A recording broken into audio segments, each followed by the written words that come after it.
Credit points పేరిట నర్సులను వేధించొద్దు, rules పై ప్రభుత్వం అవగాహన కల్పించలేదు కవిత. నర్సింగ్ సిబ్బందిని క్రెడిట్ పాయింట్ల పేరుతో వేధించొద్దని రాష్ట్ర ప్రభుత్వాన్ని తెలంగాణ జాగృతి అధ్యక్షురాలు కవిత డిమాండ్ చేశారు. క్వాలిఫైడ్ నర్సుల రిజిస్ట్రేషన్ రెన్యువల్ కోసం 5 ఏళ్లలో 150 క్రెడిట్ పాయింట్లు సాధించి ఉండాలనే రూల్ సరికాదని బుధవారం ఒక ప్రకటనలో విమర్శించారు. ఇండియన్ నర్సింగ్ కౌన్సిల్ తెచ్చిన ఈ నిబంధనలపై తెలంగాణ నర్సింగ్ కౌన్సిల్ కనీసం అవగాహన కల్పించే ప్రయత్నాలు చేయలేదని గుర్తు చేశారు. తెలంగాణ నర్సింగ్ కౌన్సిల్ నిర్లక్ష్యం వల్ల రాష్ట్రంలోని 80,000 మంది నర్సింగ్ సిబ్బంది తమ రిజిస్ట్రేషన్ల రెన్యువల్కు ఇబ్బంది పడుతున్నారని వివరించారు. నైపుణ్యాలను మెరుగుపరుచుకోవడానికి క్రెడిట్ అవర్స్ కలిగి ఉండాలనే నిబంధన తెచ్చినట్టు కూడా చాలా మంది నర్సులకు తెలియదన్నారు. రాత్రి పగలు తేడా లేకుండా ప్రజల ప్రాణాల రక్షణకు సేవలందించే నర్సింగ్ సిబ్బందిని రెన్యువల్ విషయంలో కఠిన నిబంధనలు సరికాదన్నారు. ఉద్యోగాలు చేస్తూ నర్సింగ్ సిబ్బంది నెలకు కనీసం 2 కాన్ఫరెన్స్లకు హాజరైతే తప్ప నర్సింగ్ కౌన్సిల్ నిబంధనల మేరకు క్రెడిట్ పాయింట్స్ సాధించడం సాధ్యం కాదని చెప్పారు. అయితే నర్సులందరూ వచ్చి మా దగ్గరకు వచ్చి చెప్పారు. ఈ ముచ్చట ఈమెకటే తెలుస్తుంది, కానీ నర్సులందరూ వచ్చి అక్క మీరు కూడా మా సమస్యల మీద మీరు మాట్లాడితే మాకు గవర్నమెంట్ ఏమైనా నువ్వు కూడా వాళ్ళ కొడతావు.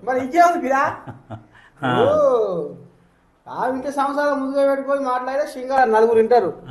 నువ్వు చెప్పొచ్చు అమ్మ మాకు అంతే. నువ్వు అయ్యకెడ వాసి, అమ్మకెడ వాసి, అన్నకెడ వాసి, అందరికెడ వాసి, నువ్వు ఇక్కడ అన్ని పలుకులు వలుకుతున్నావు అనే కాడికి వచ్చే కథ మరి ఏం పిరా. అంతే మరి మన ఇంటి సంవత్సరాలు మంచుకున్నప్పుడు బయటోడు మనం చెప్తే వింటాడు. పట్టణ వల్ల కొడతాడు చూడు. ఎట్లా అంటే అట్లా ఆమె ఏదో బాధ చెప్తుందో వాళ్ళ గురించి మాట్లాడుతుందంటే ఆమెదే సక్కా లేదనుకుంటా పట్టణం వాళ్ళ కొట్టే. ఇక వారిది ఎక్కడ దాడా అయిపోయా. అదే అంటున్నా నేను, అదే అంటున్నాం. దక్షిణ తెలంగాణలో చెదకిలబడ్డ గులాబీ, ఉత్తర తెలంగాణలో సైతం తగ్గిన బలం. కేసీఆర్ బయటకు రాకపోవడంతో కనిపించిన స్పష్టత.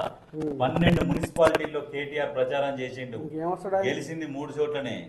17 మున్సిపాలిటీల్లో హరీష్ రావు క్యాంపెయినింగ్, 8 స్థానాల్లో విజయం. ఫలితాలపై పార్టీ నేతలతో పాటు రాజకీయ వర్గాల్లో విస్తృత చర్చ. దీని మీద ఏం చెప్తావు? 12 మున్సిపాలిటీలలో ప్రచారం చేస్తే 3 సీట్లు కైవసం చేసుకున్నాడు మున్సిపాలిటీలు.